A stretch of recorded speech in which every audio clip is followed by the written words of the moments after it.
A primeira-dama, Janja, protagonizou no início da tarde de hoje mais uma daquelas cenas que fazem o cidadão brasileiro ficar abismado com a capacidade dela de passar vergonha. Só que antes de falar sobre isso, eu preciso falar sobre um outro tema de grande importância, que tem tudo a ver com o assunto do vídeo de ontem. Bom, a moral do ministro Alexandre de Moraes tem ficado cada vez mais comprometida desde que um ex-assessor seu começou a expor provas de ilegalidades praticadas nos gabinetes do ministro, no STF e no TSE em 2022. Depois de ter apresentado um vasto material probatório contra Moraes na Comissão de Segurança Pública do Senado na última terça-feira, Eduardo Tagliaferro, que chefiou a Assessoria Especial de Enfrentamento à Desinformação do TSE no período em que Moraes presidiu a Corte Eleitoral, concedeu uma entrevista ao vivo a Neila Guimarães e Paulo Capelli no canal do Metrópolis nessa quarta. O portal Metrópolis, por sinal, tem uma relação direta com as provas apresentadas por Tagliaferro na última terça, porque foi a partir de uma matéria publicada por Guilherme Amado no próprio portal Metrópolis em agosto de 2022 que houve uma determinação de Moraes para que fosse produzido material técnico para embasar decisões que seriam assinadas pelo próprio ministro 3 ou 4 dias depois para realizar busca e apreensão contra os empresários citados naquela matéria, todos eles de direita.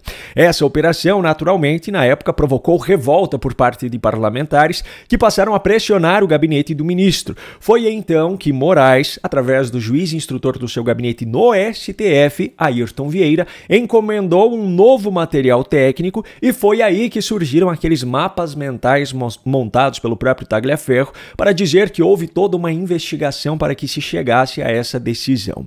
Esse novo material foi produzido após a decisão já ter sido tomada, mas as datas foram forjadas para que oficialmente eles fossem registrados como se tivessem sido anteriores à decisão. Tudo isso que eu estou descrevendo foi mostrado pelo próprio Tagliaferro na sessão da Comissão de Segurança Pública do Senado na última terça-feira, acompanhado da apresentação das provas de que isso aconteceu. Ele apresentou os documentos com suas respectivas datas de confecção e todo esse material já havia sido periciado, segundo o próprio. Essa história foi novamente relatada por ele nessa entrevista de ontem ao Metrópolis. Bom, eu não vou trazer aqui trechos onde ele repete tudo aquilo que já foi apresentado no Senado, até porque eu mesmo já mostrei vários trechos daquela sessão no vídeo de ontem. O que eu vou trazer aqui agora são as afirmações feitas por ele que representam algo novo.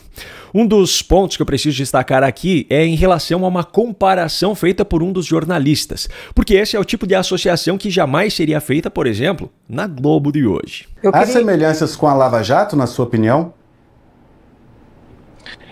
As semelhanças são, inclusive, piores, né? Porque a Lava Jato não chegou a esse ponto tão escrachado de pedir por uma mensagem para mim, faz isso, faz aquilo, não. É pior que a Lava Jato. A Lava Jato ainda teve os seus cuidados. Por mais que se trate de algo que já vem sendo dito há muito tempo, não deixa de ser positivo o fato de que essa hipocrisia está sendo exposta em um dos veículos de imprensa mais acessados do país. A Operação Lava Jato foi desmontada por conta de conversas vazadas, e as pessoas condenadas em decorrência dessa operação, em sua maioria, tiveram todos os seus processos anulados. O maior exemplo disso, sem dúvida nenhuma, é o cidadão que hoje ocupa o cargo de presidente da República. Você já conhece essa história. Em contrapartida, as conversas entre integrantes dos gabinetes de Moraes no STF e no TSE em 2022, que revelam ilegalidades praticadas que deveriam levar à anulação de tudo que decorreu dali, acabaram levando à abertura de um inquérito para apurar o vazamento das mensagens e não o conteúdo delas. Eu sei que tudo isso é repetitivo, mas hoje, mais do que em qualquer outro momento da história, tem ficado claro o quanto faz sentido aquela famosa frase de Olavo de Carvalho: ou se prende os comunistas pelos crimes que eles cometeram, ou eles, fortalecidos, irão nos prender por crimes que não cometemos. Bom, outro ponto que eu preciso destacar aqui dessa entrevista é um exemplo prático de como o ministro Moraes tem feito jus a essa frase. Neila Guimarães pergunta a Tagliaferro se ele tem sofrido ameaças do ministro, lembrando que Tagliaferro está morando fora do país. Veja só.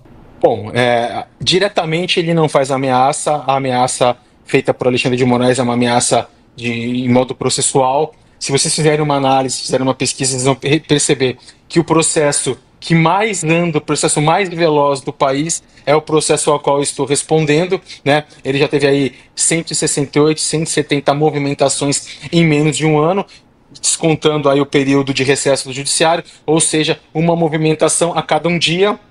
Um dia e meio. Não existe no país, em qualquer vara, em qualquer tribunal, uma velocidade tão grande quanto essa. Em paralelo a isso, o caso das fraudes no INSS, por exemplo, parece andar na mesma velocidade em que o cidadão brasileiro consegue se aposentar nesse país. Agora, o ponto alto dessa entrevista de ontem ainda foi outro. Sabe aquele tipo de resposta que deixa mais claro do que nunca o que realmente acontece dentro do judiciário de um país? Pois é, veja o que Tagliaferro, ex-assessor de Alexandre de Moraes, respondeu a Paulo Capelli no Metrópolis. Permita-me fazer uma provocação aqui ao senhor em relação ao que o senhor afirma ter havido diversas irregularidades durante a sua atuação no TSE. Por que, quando no momento dessas situações, o senhor não denunciou? Para quem que eu vou denunciar, Capelli? Para Alexandre de Moraes? Ou para algum órgão abaixo? Corregedoria não seria passível? Instituição abaixo? Qual? Mas qual corregedoria? Da onde? Do Supremo Tribunal Federal? Me diz. Se fazendo o que eu estou fazendo, nada acontece. Na verdade, se eu fizesse algo desse tipo, hoje eu não estaria aqui denunciando. Eu estaria morto. Então não tinha para quem denunciar. Porque mesmo denunciando, jogando na imprensa, falando de Senado, falando em Câmara, nada está mudando. Então esquece, não existe. Se isso fosse uma coisa efetiva que surtisse efeito, eu estaria no Brasil, não estaria na Itália. O que um cidadão pode fazer se quem pratica ilegalidades é justamente quem ocupa o cargo mais poderoso dentro do judiciário? O que fazer quando quem pratica atos ilegais é a mesma pessoa que abre investigações, que conduz processos e que julga esses casos? O que fazer quando qualquer outra instituição a quem se poderia recorrer é obrigada a se submeter a uma simples canetada de quem está nesse cargo supremo? Tagliaferro não é nenhum herói nacional, mas é um exemplo vivo do que acontece com quem resolve enfrentar o sistema. E pior, um exemplo de quem esteve lá dentro, viu como as coisas funcionam e extraiu provas para hoje estar fazendo esse enfrentamento. Aliás, me arrisco a dizer até que só é um exemplo vivo hoje, porque não mora mais no Brasil. Bom, Tagliaferro afirmou também nessa entrevista que ainda tem muitas provas para trazer ao público e que está seguindo o mesmo modus operandi do próprio ministro, soltando provas com conta-gotas. Segundo ele, essa estratégia é para evitar que Moraes utilizasse os seus meios para descredibilizar todo esse material caso fosse disponibilizado todo de uma vez só. Aguardemos então os próximos capítulos dessa história. Agora, como eu falei lá no início do vídeo, eu preciso trazer aqui a nova vergonha protagonizada pela primeira-dama. Em um evento em Belo Horizonte hoje, o casal presidencial parecia que havia bebido alguma coisa antes de subir ao palco. Eu digo isso porque Lula também veio com uma história completamente desnecessária e sem sentido. Antigamente a gente dizia, mata a cobra e mostra o pau. Aí a gente consertou. A gente não mata a cobra e mostra o pau, a gente mostra a cobra morta. Agora, como nós somos todos ambientalistas, não pode mais matar a cobra, a gente mostra o pau e mostra a cobra viva. Mas a cena de maior destaque da cerimônia, sem dúvida nenhuma, foi de Janja. O evento era para anunciar o programa Gás do Povo, mais um programa populista típico de uma gestão petista. Pois bem, foi nesse contexto que Janja achou que seria muito engraçado se ela fizesse isso aqui. Esse programa vai entrar em vigor a partir de quando? E como é que a pessoa tem que fazer para poder receber seu botijão? O gás está chegando! Olha o gás! Como é, ministro? Eu sinceramente não sei nem o que comentar.